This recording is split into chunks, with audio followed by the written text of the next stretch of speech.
The Federalist Party was the first American political party. It existed from the early 1790s to 1816. Its remnants lasted into the 1820s. The Federalists called for a strong national government that promoted economic growth and fostered friendly relationships with Great Britain, as well as opposition to revolutionary France. The party controlled the federal government until 1801, when it was overwhelmed by the Republican opposition led by Thomas Jefferson. It came into being between 1792 and 1794 as a national coalition of bankers and businessmen in support of Alexander Hamilton's fiscal policies. These supporters developed into the organized Federalist Party, which was committed to a fiscally sound and nationalistic government.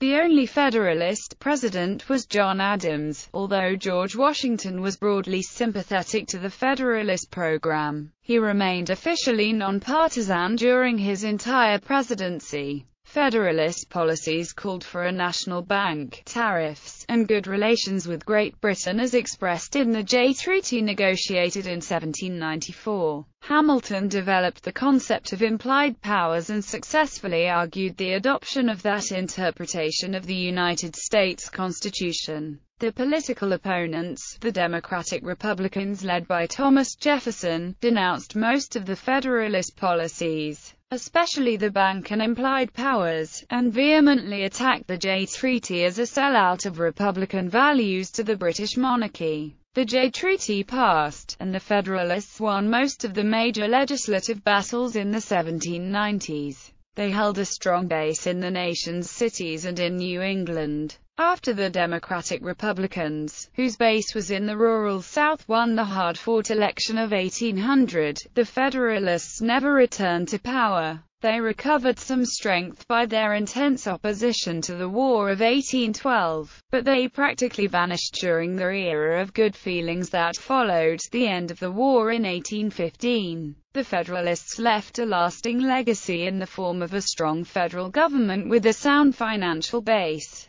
And after losing executive power, they decisively shaped Supreme Court policy for another 3 decades through the person of Chief Justice John Marshall. Rise. On taking office in 1789, President Washington nominated New York lawyer Alexander Hamilton to the office of Secretary of the Treasury. Hamilton wanted a strong national government with financial credibility. Hamilton proposed the ambitious Hamiltonian economic program that involved assumption of the state debts incurred during the American Revolution, creating a national debt and the means to pay it off, and setting up a national bank. James Madison, Hamilton's ally in the fight to ratify the United States Constitution, who would later be joined by Thomas Jefferson, opposed Hamilton's program. Political parties had not been anticipated when the Constitution was drafted in 1787 and ratified in 1788. Even though both Hamilton and Madison played major roles, parties were considered to be divisive and harmful to republicanism. No similar parties existed anywhere in the world.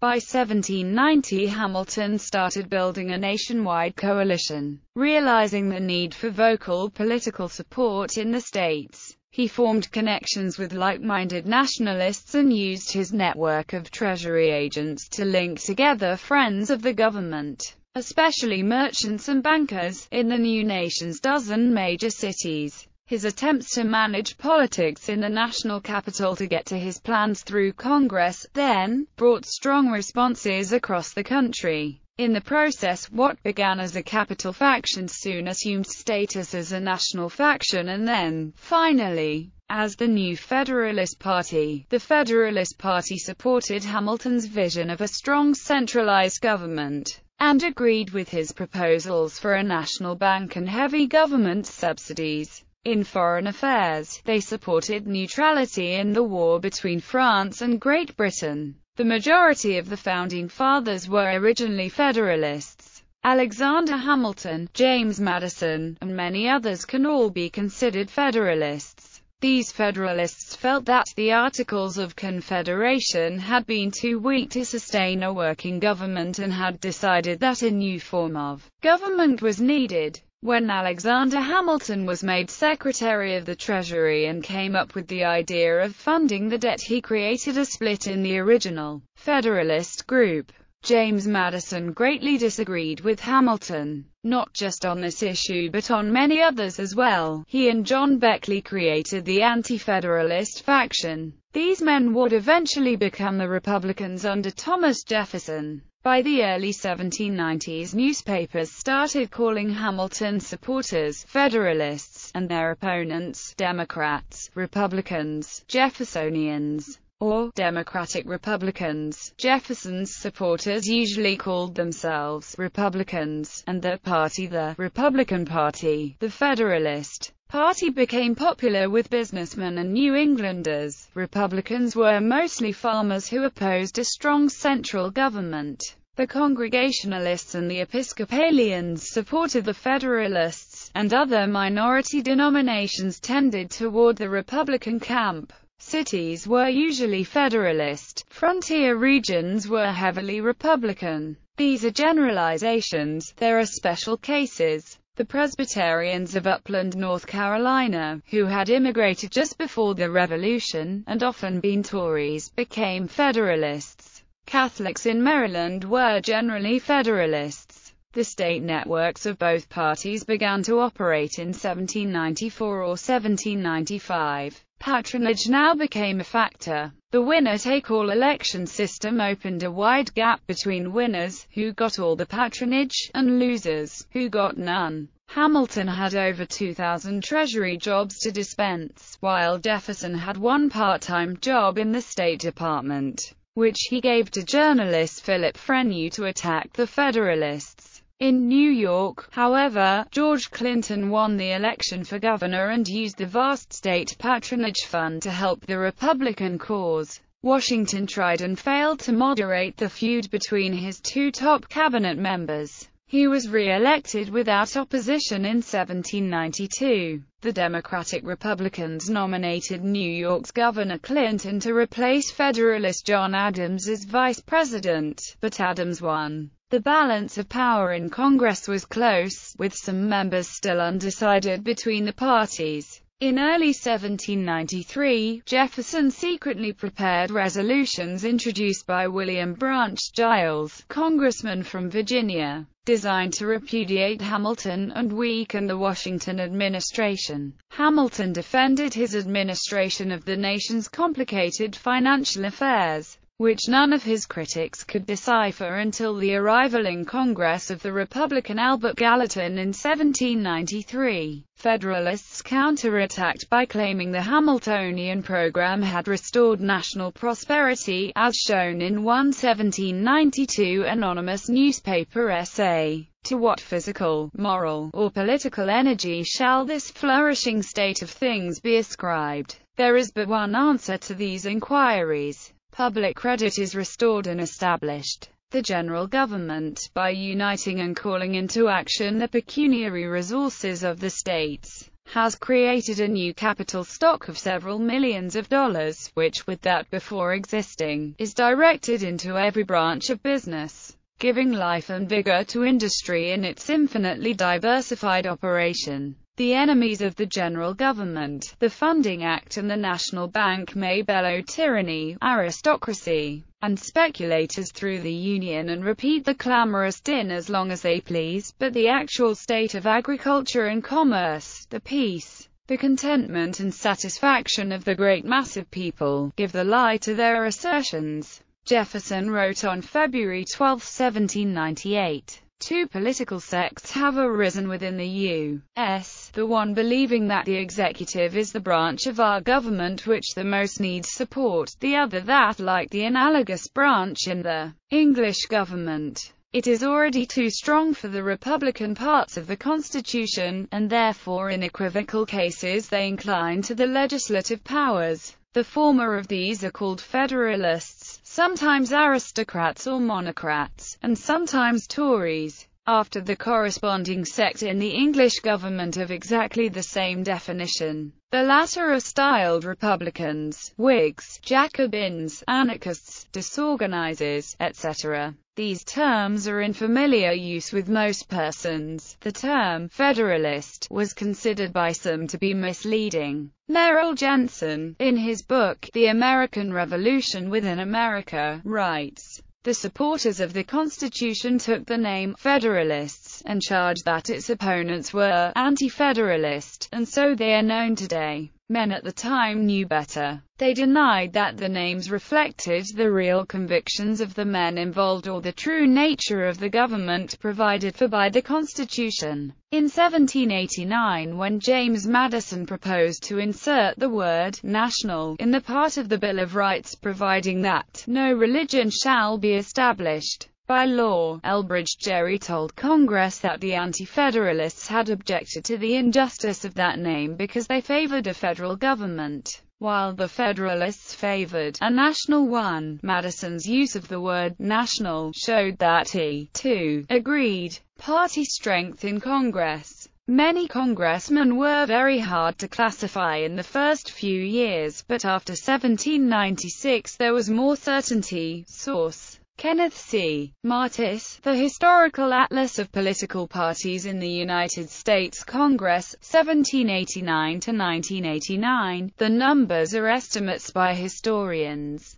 The affiliation of many congressmen in the earliest years is an assignment by later historians. The parties were slowly coalescing groups. At first there were many independents. Cunningham noted that only about a quarter of the House of Representatives, up until 1794, voted with Madison as much as two-thirds of the time, and another quarter against him two-thirds of the time, leaving almost half as fairly independent. Effects of foreign affairs. International affairs. The French Revolution and the subsequent war between Royalist Britain and Republican France decisively shaped American politics in 1793 to 1800, and threatened to entangle the nation in wars that mortally threatened its very existence. The French revolutionaries guillotined King Louis XVI in January 1793, leading the British to declare war to restore the monarchy. The king had been decisive in helping America achieve independence.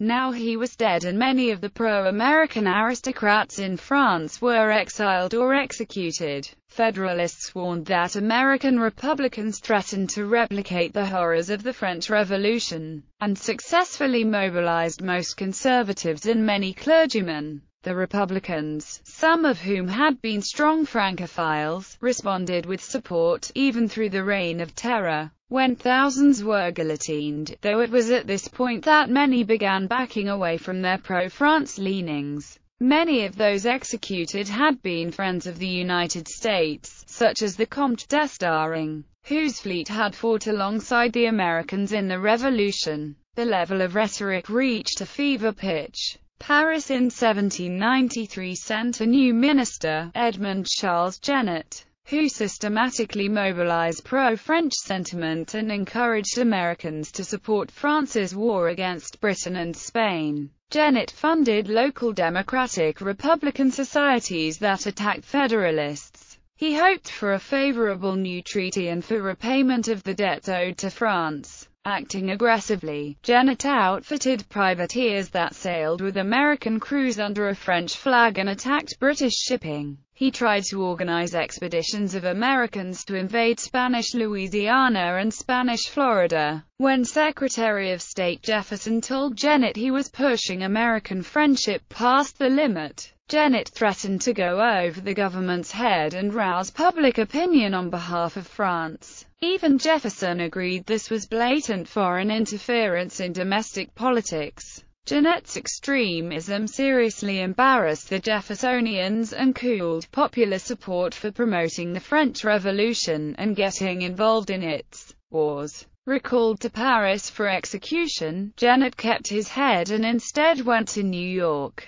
where he became a citizen and married the daughter of Governor Clinton. Jefferson left office, ending the coalition cabinet and allowing the Federalists to dominate. The Jay Treaty in 1794–95 was the effort by Washington and Hamilton to resolve numerous difficulties with Britain. Some of these issues dated to the Revolution, such as boundaries, debts owed in each direction, and the continued presence of British forts in the Northwest Territory. In addition, America hoped to open markets in the British Caribbean and end disputes stemming from the naval war between Britain and France. Most of all, the goal was to avert a war with Britain, a war opposed by the Federalists, that some historians claim the Jeffersonians wanted. As a neutral party, the United States argued it had the right to carry goods anywhere it wanted. The British nevertheless seized American ships carrying goods from the French West Indies.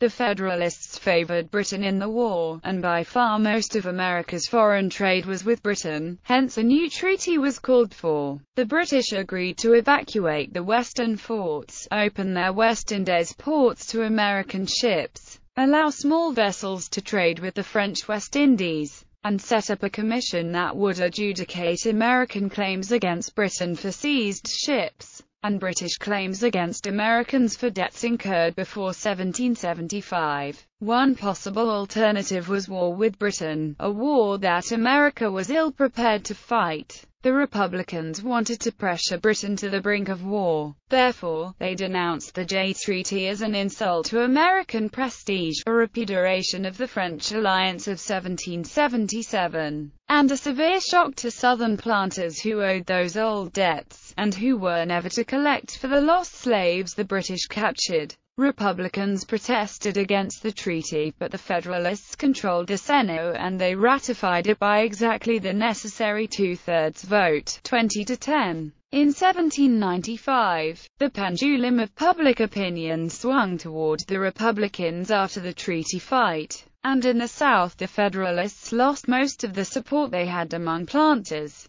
Whiskey Rebellion. The excise tax of 1791 caused grumbling from the frontier, including threats of tax resistance. Corn, the chief crop on the frontier, was too bulky to ship over the mountains to market, unless it was first distilled into whiskey. This was profitable, as the United States population consumed, per capita, relatively large quantities of liquor. After the excise tax, the backwoodsmen complained the tax fell on them rather than on the consumers. Cash poor, they were outraged that they had been singled out to pay off the financiers and speculators back east, and to salary the federal revenue officers who began to swarm the hills looking for illegal stills. Insurgents in western Pennsylvania shut the courts and hounded federal officials, but Jeffersonian leader Albert Gallatin mobilized the western moderates, and thus forestalled a serious outbreak. Washington, seeing the need to assert federal supremacy, called out 13,000 state militia, and marched toward Washington, Pennsylvania, to suppress this Whiskey Rebellion. The rebellion evaporated in late 1794 as Washington approached, personally leading the army. The rebels dispersed and there was no fighting. Federalists were relieved that the new government proved capable of overcoming rebellion, while Republicans, with Gallatin their new hero, argued there never was a real rebellion and the whole episode was manipulated in order to accustom Americans to a standing army. Angry petitions flowed in from 36 Democratic-Republican societies created by Citizen Janet. Washington attacked the societies as illegitimate. Many disbanded. Federalists now ridiculed Republicans as Democrats or Jacobins. Washington refused to run for a third term, establishing a two-term precedent that was to stand until 1940 and eventually to be enshrined in the Constitution as the 22nd Amendment. Washington warned in his farewell address against involvement in European wars, and lamented the rising North-South sectionalism and party spirit in politics that threatened national unity. The party spirit, he lamented, serves always to distract the public councils, and enfeeble the public administration. It agitates the community with ill-founded jealousies and false alarms, kindles the animosity of one part against another, foments occasionally riot and insurrection. It opens the door to foreign influence and corruption, which find a facilitated access to the government itself through the channels of party passions. Thus the policy and the will of one country are subjected to the policy and will of another. Washington never considered himself a member of any party. However, his personal beliefs were generally Federalist, as were the policies of his administration. Newspaper editors at war, to strengthen their coalitions and hammer away constantly at the opposition. Both parties sponsored newspapers in the capital and other major cities. On the Republican side, Philip Freneau and Benjamin Franklin Batch blasted the administration with all the scurrility at their command. Batch in particular targeted Washington himself as the front man for monarchy who must be exposed. To Batch, Washington was a cowardly general and a money-hungry baron who saw the revolution as a means to advance his fortune and fame. Adams was a failed diplomat who never forgave the French their love of Benjamin Franklin and who craved a crown for himself and his descendants. And Alexander Hamilton was the most inveterate monarchist of them all. The Federalists, with twice as many newspapers at their command, slashed back with equal vituperation. John Fenno and Peter Porcupine were their nastiest pensmen, and Noah Webster their most learned. Hamilton subsidized the Federalist editors, wrote for their papers, and in 1801 established his own paper, the New York Evening Post. Though his reputation waned considerably following his death, Joseph Denny ran three of the most popular and influential newspapers of the period: the Farmers' Weekly Museum, the Gazette of the United States, and Portfolio.